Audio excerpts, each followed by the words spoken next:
شام کے 5 بجے ہیں۔ السلام علیکم، یہ ریڈیو پاکستان ہے۔ عشرت ثاقب سے خبریں سنیے۔ وزیر اعظم نے کہا ہے کہ پاکستان اور سعودی عرب باہمی مفاد پر مبنی تعاون کو مزید مستحکم کرنے کے لیے مل کر کام کر رہے ہیں۔ بین الاقوامی دفاعی نمائش اور سیمینار 2024 آج کراچی میں شروع ہوا۔ پاکستان اور ایشیائی ترقیاتی بینک نے موسمیاتی تبدیلی سے نمٹنے کے لیے $50 کروڑ کے قرض معاہدے پر دستخط کیے ہیں۔ کل جماعتی حریت کانفرنس نے کہا ہے کہ مذاکرات تنازع کشمیر کے حل کا واحد قابل عمل راستہ ہیں۔ خبریں اب تفصیل کے ساتھ۔ وزیر اعظم شہباز شریف نے کہا ہے کہ پاکستان اور سعودی عرب باہمی طور پر فائدہ مند معاشی اور سرمایہ کاری پر مبنی تعاون میں اپنے تعلقات مزید مستحکم کرنے کے لیے مل کر کام کر رہے ہیں۔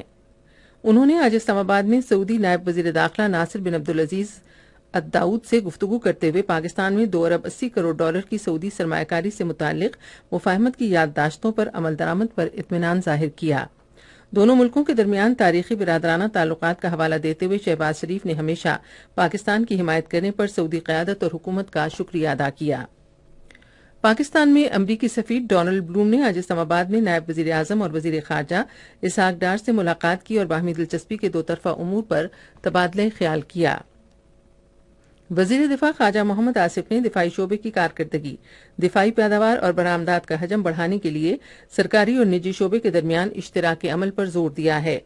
انہوں نے یہ بات بین الاقوامی دفاعی نمائش اور سیمینار آئیڈیاز 2024 کے 12ویں ایڈیشن کی افتتاحی تقریب سے خطاب کرتے ہوئے کہی، جس کا آغاز آج ایکسپو سینٹر کراچی میں ہوا۔ انہوں نے کہا کہ پاکستان میں دفاع سمیت تمام شعبوں میں منافع بخش سرمایہ کاری، مشترکہ منصوبوں اور تجارت کے وسیع مواقع موجود ہیں۔ وزیر دفاع نے کہا کہ دفاعی پیداوار میں تعلیمی اداروں، صنعت اور سرکاری اور نجی شعبوں کے درمیان رابطے بڑھانے کے لیے آئیڈیاز کے پلیٹ فارم سے ڈیفنس ایکو سسٹم کا آغاز کیا جا رہا ہے۔ انہوں نے انسانی وسائل میں سرمایہ کاری اور اس صنعت میں ماہرین کے لیے کاروبار دوست ماحول پیدا کرنے کا سلسلہ جاری رکھنے کا عزم ظاہر کیا۔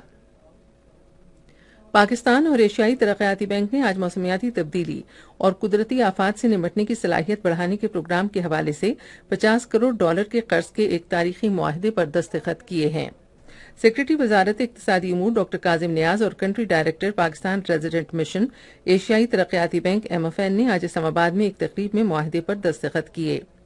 اقتصادی امور کے سیکریٹری اور ایشیائی ترقیاتی بینک کی کنٹری ڈائریکٹر نے اپنے کلمات میں کہا کہ اس پروگرام کا مقصد موسمیاتی تبدیلی سے موافقت اور قدرتی آفات کے خطرے سے نمٹنے کی پاکستان کی صلاحیت کو مستحکم بنانا ہے۔ پاکستان میں ترکی کے سفیر عرفان نذیر اوگلو نے آج کراچی میں سندھ کے گورنر کامران خان ٹیسوری سے ملاقات کی۔ ملاقات میں دو طرفہ تعلقات، تعاون کو فروغ دینے اور باہمی دلچسپی سے متعلق امور پر تبادلہ خیال کیا گیا۔ کامران خان ٹیسوری نے سفیر کو خصوصی سرمایہ کاری سہولت کونسل کے تحت سرمایہ کاری کے مواقع کے بارے میں بتایا۔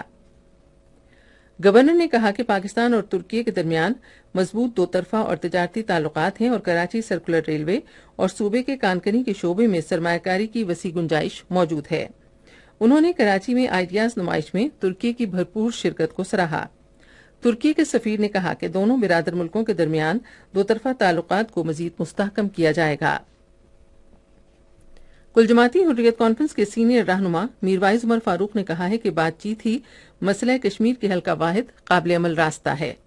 آج سری نگر میں ایک بیان میں انہوں نے کہا کہ بھارت کے غیر قانونی زیر قبضہ جموں و کشمیر میں طویل غیر یقینی کی صورتحال مظلوم کشمیری عوام کی زندگیوں کو مسلسل متاثر کر رہی ہے۔